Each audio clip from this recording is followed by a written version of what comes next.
There is a truth many of us quietly discover in our later years. Living alone can slowly wear down the nervous system. And without realizing it, we may begin searching for relief through dating sites, overeating, constant media scrolling, or even fantasies of relocating to a new place and find a new life.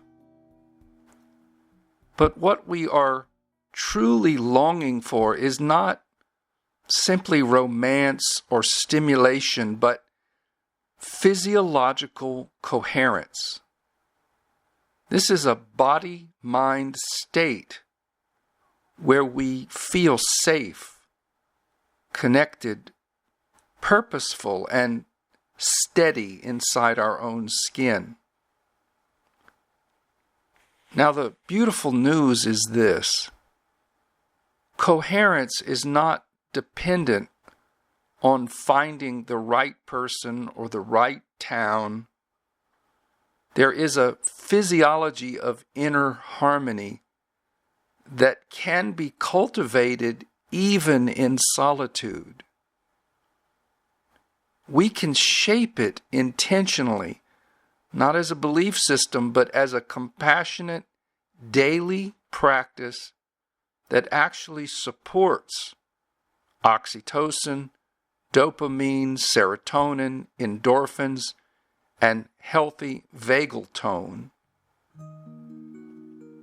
Think of this as a five-petaled mandala of living physiological coherence. It's a pathway especially meaningful as we age, when life invites us to deepen rather than collapse.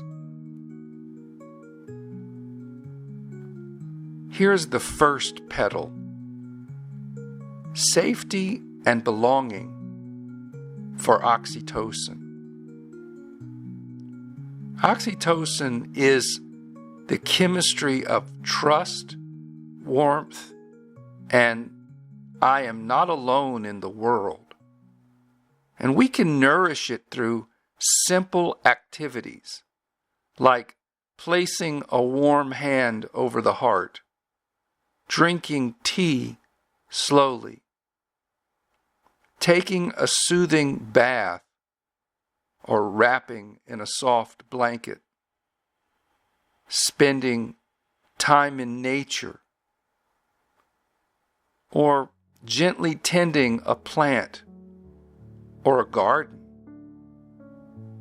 Small, kind, human contact matters. A weekly phone call, a shared walk, a familiar face at the cafe.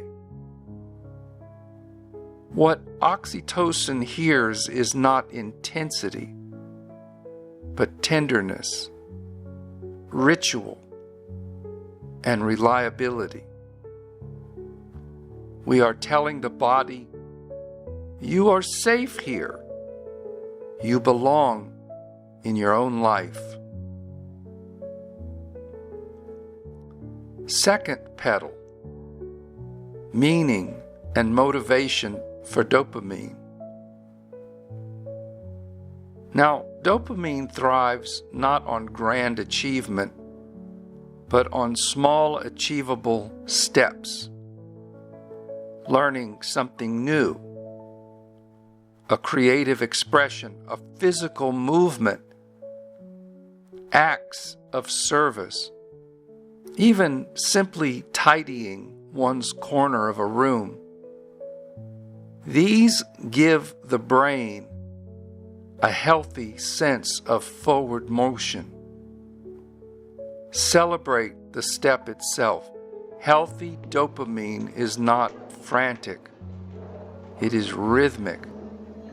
And it whispers, life is still unfolding, and I am participating in it. The third petal, calm contentment for serotonin. Serotonin rises when there is stability, such as sunlight, daily rhythm, and gratitude. Morning light on the face, regular sleep, nourishing food, and simple daily routine. All of these tell the nervous system, I have a place in the world. And for some people, a gentle form of intermittent fasting can also support this sense of rhythm. For example, beginning slowly with a 12 or 16 or even 18-hour overnight window between the last meal of the day and the first meal of the next morning, making sure hydration, medical needs, and personal comfort are always respected. And this is never about deprivation, but about offering the body predictability and care.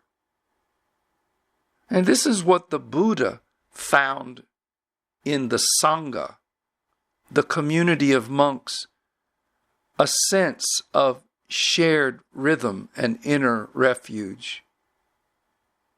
And as we age, building this kind of inner tribal anchor is essential. It steadies the emotional seas and reminds the heart that it does belong.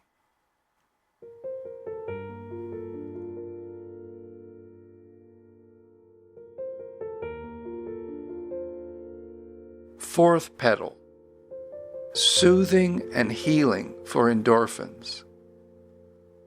Now this includes gentle exercise, walking, stretching, laughter, music, creative art, and moments of beauty that lift the soft endorphins and say, it is still good to be alive. These do not become fireworks. They are the quiet glow of well-being, to move the body kindly and let joy be modest and sincere.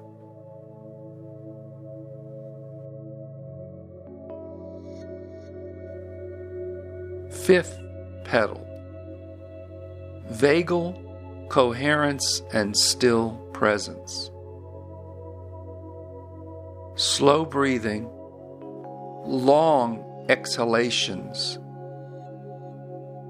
slow mindful eating, Tai Chi, sitting in silence, moving through the day without rushing. These practices calm the vagus nerve and send messages of peace throughout our entire nervous system.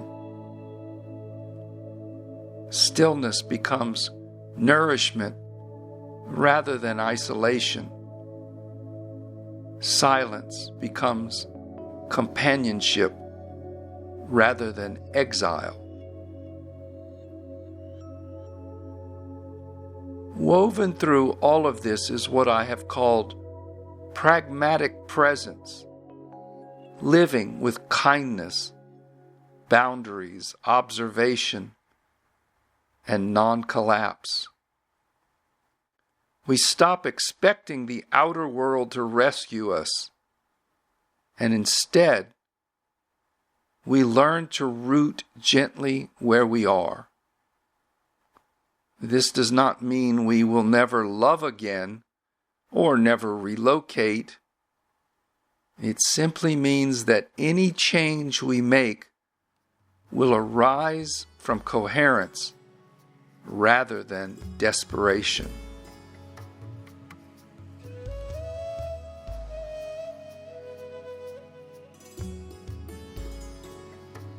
And so, the invitation to those of us walking the later chapters of life is this: do not let solitude become erosion. Let it become apprenticeship. Let it become inward belonging.